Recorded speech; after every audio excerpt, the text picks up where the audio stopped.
Eh bien salut tout le monde, ici Ada, j'espère que vous allez bien. Aujourd'hui on se retrouve pour une nouvelle vidéo. Alors aujourd'hui les amis, on va parler de vos setup gamers avec la série Je présente vos setup gamers, épisode je ne sais plus combien. Je vous rappelle que cette série c'est bien sûr une série qui est communautaire, donc vous pouvez participer, avoir une petite pub si vous le souhaitez, donc tout ça, ça se passe en description. Donc pour participer, je vous laisse aller en description, donc pour faire simple, il faut aller sur mon serveur Discord et me faire un petit message. Et aussi les amis, je le précise, mais pas besoin d'avoir un setup qui coûte 10 000 €, vous pouvez tout à fait passer avec un petit setup tant qu'il est bien organisé, bien fait et qu'il me plaît visuellement. Et dernière chose les amis, donc vous pouvez voter pour votre setup préféré en haut à droite, donc avec le petit i. Et bien sûr vous pouvez me suivre sur Twitter @yadatech et aussi vous abonner à la chaîne, ça fait toujours plaisir. Bref, maintenant que tout ça est dit les amis, on commence directement avec le premier setup gamer de cette vidéo. Vous allez le voir, c'est vraiment du lourd. On commence tout de suite avec le setup de Zach Rose, donc c'est un setup qui est très épuré. On commence tout de suite avec le plan d'ensemble. Donc la première chose que j'ai vue sur ton setup, c'est ton bureau qui me paraît plutôt grand. En tout cas j'aime bien la planche de bois, elle est vraiment très sympa. Et d'ailleurs sur le bureau tu as exactement le même tréteau que moi, donc un tréteau de chez Ikea. Au niveau de l'écran, je dirais que c'est un Samsung incurvé QLED parce que j'ai déjà pas mal présenté sur la chaîne, on verra ça juste après. Le clavier souris, la souris j'aperçois que c'est une G-Lab, le clavier je ne sais absolument pas, on verra ça. Après sur le côté au niveau du micro il est sur pied, donc je pense que c'est un Bird du M1 ou alors un Rode NT USB, je dirais ça comme ça au pif, on verra ça. Au niveau du PC, donc il n'a pas du tout un look gamer, mais au moins ça se fond bien dans ton setup qui est très simple. Après il ne faut jamais se fier aux apparences, donc on verra ta configuration un petit peu plus tard. Pour ce qui est de ta chaise gamer, elle m'a l'air vraiment confortable, bien baquée, des petits accoudoirs, des petits coussins au niveau de la nuque, en bas du dos, c'est franchement parfait. Et au niveau de la couleur, franchement, je la trouve vraiment sympathique. Et pour finir, au niveau de la déco générale de ton setup, elle est vraiment très simple et franchement, j'adore ça. Donc il n'y a pas des LED partout, il n'y a pas de RGB, elle est vraiment ultra clean. Mais là, vous le voyez les amis, on est sur un setup qui reste plutôt simple, mais franchement, il m'a l'air vraiment réussi. Alors maintenant les amis, on va directement passer aux choses sérieuses avec la configuration détaillée de ton setup. Donc il y aura la config gamer et après tous les accessoires. Alors commençons directement par la config parce que c'est ce qui m'intrigue le plus. Alors pour commencer, au niveau du Proco, on est sur un Ryzen 3 1300X, donc c'est une entrée de gamme de chez Ryzen, un Ryzen 3, tout ce qui est le plus basique. Mais après c'est vrai qu'au niveau rapport qualité-prix, les Ryzen 3 c'est vraiment intéressant. Pour accompagner ce processeur, au niveau de la carte graphique, on est sur une RX 560 4Go dédiée, donc c'est une petite carte graphique aussi, c'est une équivalente à la 1050 de chez Nvidia environ. Donc là on est vraiment sur une petite carte graphique d'entrée de gamme qui te permettra de faire tourner quelques jeux, mais absolument pas tous les jeux en ultra bien sûr. Mais pareil, au niveau du prix c'est vraiment pas cher et pour ce que ça fait c'est intéressant. Pour ce qui est de la RAM, on est sur une seule barrette de 8Go de RAM en DDR4, donc tu pourras passer à 16 par la suite, mais ça on y reviendra un petit peu après. Donc le boîtier c'est un boîtier de chez Color Master, donc j'ai déjà vu des boîtiers un petit peu similaires, ils font des boîtiers qui sont simplistes mais ils sont bien ventilés, donc c'est vraiment intéressant. La carte mère c'est une carte mère de chez MSI, donc c'est le modèle Bazooka, et au niveau du stockage on est sur un disque dur tout ce qu'il y a de plus classique de 1 Tera. Alors ta configuration c'est vraiment une configuration qui est d'entrée de gamme, donc elle va pas du tout coûter cher, elle va coûter environ 400 € à l'heure actuelle je pense, mais après c'est pas parce que c'est une petite configuration que tu ne pourras jouer à aucun jeu. Donc si tu veux un petit conseil, tu pourrais éventuellement passer sur du 16Go de RAM parce qu'une barrette de 8Go maintenant ça coûte environ 30-40 €. Et aussi je te conseillerais peut-être d'installer Windows sur un SSD qui sera à part, donc un 128Go, un 250 ou quelque chose comme ça. Donc maintenant les amis, on enchaîne tout de suite avec le reste de son setup gamer. Alors pour commencer, on va détailler un petit peu ce qu'il y a dans le bureau. Donc c'est un bureau qui est full Ikea, donc on a un caisson de chez Ikea du coup, donc c'est le modèle Alec. Le tréteau ça va, je l'avais reconnu, c'est comme le mien, donc c'est du Ikea aussi. Pour ce qui est du clavier, donc je l'avais pas reconnu par rapport aux photos, donc on est sur un Logitech G213, donc c'est un bon clavier gamer. Logitech c'est une bonne marque à ce niveau là. Donc sur celui-ci on n'est pas sur un modèle mécanique, mais c'est un modèle à membrane, donc c'est en équivalent chez Corsair par exemple, ça sera le K55, mais après pour 50 € ça reste vraiment une bonne référence. Pour ce qui est de la souris, donc c'est vraiment une petite souris gamer, donc c'est la Cult Iridium de chez G-Lab. Et au niveau du tapis de souris, donc c'est un tapis de souris XXL, donc ça franchement je vous le conseille à tous, moi j'en ai un et je peux pas m'en passer. Et là c'est original, donc tu l'as pris en blanc parce que d'habitude c'est plutôt acheté en noir. Au niveau de l'écran tu ne m'as pas donné la ref, mais je pense que je le reconnais, donc c'est un écran de marque Samsung, donc ça tout le monde le voit. Mais après celui-ci est incurvé, donc c'est possiblement le OLED 144Hz que j'ai déjà présenté en vidéo. Et si c'est celui-ci, c'est vraiment une très bonne référence. Pour ce qui est de ta chaise gamer, c'est une chaise de marque Diablo, donc c'est franchement une très bonne chaise gamer que j'ai déjà présentée dans les vidéos setup gamer. Elle existe dans différentes coloris, mais le modèle blanc et noir franchement il est très joli. Donc si vous qui regardez cette vidéo vous cherchez une chaise gamer, celle-ci je peux que vous la recommander. Pour finir, au niveau de ton casque, donc c'est un casque de marque Razer, donc c'est pas du tout ma marque préférée, surtout au niveau des casques, j'aurais tendance à conseiller des HyperX Cloud 2 par exemple, mais après ça reste quand même de la bonne qualité. Et pour en terminer avec ton setup gamer, donc le micro tu ne m'as pas donné la ref, mais je pense reconnaître le Bird UM1. Et si c'est le cas, c'est vraiment un très bon micro qui coûte une soixantaine d'euros et franchement pour son prix il est vraiment excellent. Pour en finir avec ton setup, au niveau du cable management c'est franchement bien fait parce qu'on ne voit rien, tout est sous le bureau. Donc de mon côté je valide ton setup, je sais pas ce que vous en pensez en commentaire, donc n'hésitez pas à me le dire, mais il est vraiment très sobre, très épuré, la configuration est pas forcément très ouf, mais on va dire qu'elle fera l'affaire. Donc ce setup est très simple, mais franchement de mon côté je le valide. Et si vous voulez retrouver le proprio de ce setup, il est sur Instagram, donc c'est Thomas-BL77. Alors maintenant les amis, on enchaîne tout de suite avec le second setup de cette vidéo qui est vraiment exceptionnel. Donc on se retrouve avec le setup de Energy et pour être franc avec vous, c'est l'un des meilleurs setups que j'ai vu dans cette série. Alors pour commencer au niveau du plan d'ensemble de ton setup, donc on voit déjà qu'au niveau de la gaming room, c'est vraiment très travaillé, les lumières sont très belles, on a des petites lumières roses au niveau du sol et du bleu sur le mur. Et après bien sûr ça, j'imagine que c'est tout à fait réglable. Au niveau du PC gamer, j'ai pas encore regardé la config mais ça se voit, c'est complètement une machine de guerre qui a l'air complètement dingue. Et même ton boîtier NZXT, franchement il est très joli, GG à toi pour ça. Et sinon pour ton setup en général, donc on a un double screen avec un très grand écran, donc je dirais sur un 29 pouces ou quelque chose comme ça. Et après au niveau du bureau, ça reste très sobre et épuré, donc deux enceintes, clavier, souris, tapis XXL, etc. etc. Alors il me tarde de découvrir ton setup dans son intégralité, donc on commence tout de suite avec ta configuration gamer. Donc cette configuration, donc au niveau du boîtier on l'a vu, donc c'est un boîtier NZXT, donc au niveau du modèle c'est le 450 édition Rogue. Et pour faire simple, les boîtiers NZXT de manière générale c'est toujours de la qualité, après ça a un certain prix, mais là vous le voyez c'est vraiment un très beau boîtier et en plus au niveau du câble management c'est franchement très bien réussi. Donc sinon pour parler de la config dans son intégralité, donc on est sur un i7 8700 au niveau du processeur, donc un processeur qui est très polyvalent pour le montage photo vidéo mais surtout pour le gaming. Au niveau de la carte mère, on est sur une MSI Z370 Pro Carbone, donc une très bonne carte mère de milieu de gamme. Pour ce qui est de la carte graphique, on est sur une 1080 gaming, donc j'imagine que tu as acheté ta configuration avant la sortie des RTX. Pour continuer, au niveau de la RAM, on est sur deux barrettes de 8Go de RAM cadencées à 3000 MHz, donc là c'est pareil, je pense que tu les as payées une tonne et quand tu vois que maintenant ça coûte 80 €, ça fait un petit peu mal. Sinon pour refroidir ton processeur, donc bien sûr tu n'as pas mis le ventirad d'origine, donc là tu es parti sur un ventirad de chez Be Quiet avec le Darrock Pro 3 et celui-ci tu hésites à le changer pour un water cooling X62 de chez NZXT. Donc si tu veux mon avis au niveau de ton ventirad, je pense qu'il fait amplement l'affaire. Après je connais pas l'utilisation de ton PC, mais les Be Quiet de manière générale c'est du solide et ça refroidit vraiment bien. Après c'est sûr qu'un petit water cooling avec ZXT, que ce soit au niveau du design mais aussi au niveau du refroidissement, ça peut être un petit peu meilleur tout de même. Et en plus de ça, je pense que ton ventirad t'aura pas forcément de mal à le revendre. Au niveau du stockage, tu en as pris deux, donc un SSD de 500Go, donc j'imagine pour installer Windows et les logiciels les plus utilisés. Et après pour installer tout ce qui est des jeux et tout ce qui prend bien de la place, tu as pris 2 Tera de HDD. Et pour finir, au niveau de l'alimentation de ce PC, on est sur une EVGA G3 650 watts. Donc c'est franchement une bonne alimentation pour cette configuration, ça suffit amplement. Alors de mon côté, bien sûr, ta configuration, je la valide vraiment, je la trouve excellente. Après c'est sûr, moi je suis plutôt pour la team AMD maintenant, même avant la sortie des Ryzen 3000. Et de mon côté, j'ai préféré prendre une RTX, même si je pense que ce n'était pas sorti quand tu as pris ta config. Mais dans l'ensemble, c'est bien sûr une très bonne configuration, polyvalente, qui tourne bien sûr tous les jeux au maximum. Alors maintenant les amis, on enchaîne directement avec le reste de son setup gamer. Commençons directement avec ton casque gamer, donc tu es parti sur un SteelSeries Arctis 7. Donc c'est un très bon casque que je recommande à tous. Donc pour commencer au niveau du micro, il est vraiment très bien, pour parler sur Discord ça sera vraiment parfait. Et même au niveau du confort, personnellement je l'ai déjà essayé, je l'ai trouvé vraiment confortable. Donc pour le casque c'est vraiment un très bon choix. Maintenant pour la souris, tu es parti chez Razer. Donc c'est la Razer Naga X V2. Donc une très bonne souris gamer qui a pas mal de boutons programmables et ça franchement c'est vraiment intéressant. Elle est RGB, elle monte jusque 16000 dpi, même si on va pas se le cacher, ça sert pas à grand chose. Après de mon côté, j'aime pas forcément Razer, je trouve ça un petit peu cher. Mais bon, vous êtes beaucoup à apprécier et ça je peux respecter ce choix. Ensuite au niveau du clavier, tu as pris le Corsair Strafe RGB, donc un excellent clavier gamer que je recommande à tous. Moi personnellement j'ai le K68 RGB, ça se ressemble un petit peu. Mais un clavier mécanique, switch RAID très certainement, donc franchement c'est un très bon choix et une très bonne référence. Alors maintenant les amis, on passe directement aux écrans gamer. Donc j'avais raison, le premier il est vraiment très grand. Donc j'avais dit que c'était un écran 29 pouces, mais non, on est sur un écran de marque Acer qui fait 32 pouces, donc c'est vraiment un très grand écran. Après c'est un écran qui est incurvé, Full HD 144 Hz. Donc si tu vois cette vidéo, n'hésite pas à me faire un petit retour sur cet écran parce que généralement le Full HD sur un 32 pouces c'est pas forcément le top. Donc n'hésite pas à me faire un petit retour. Moi personnellement si je prenais un écran 32 pouces j'aurais plutôt pris de la 2K.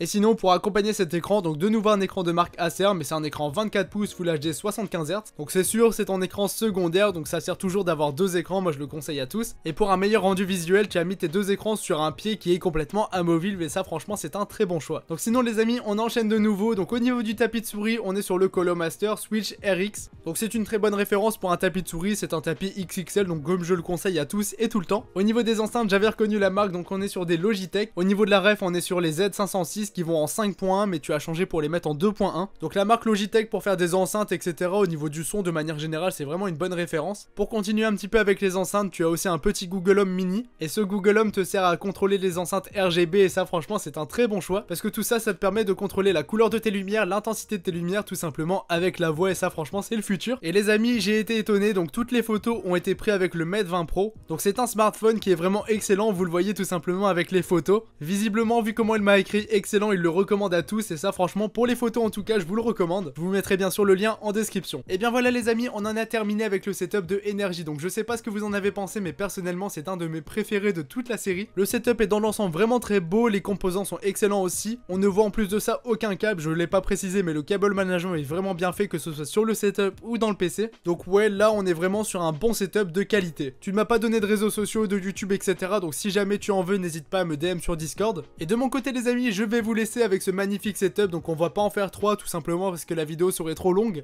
Donc n'hésitez pas à mettre un petit pouce bleu si cette série vous plaît toujours, et aussi à me donner votre avis en commentaire sur les différents setups. De mon côté, je vous dis à dimanche prochain pour une nouvelle vidéo. C'était Yada, à la prochaine tout le monde. Salut!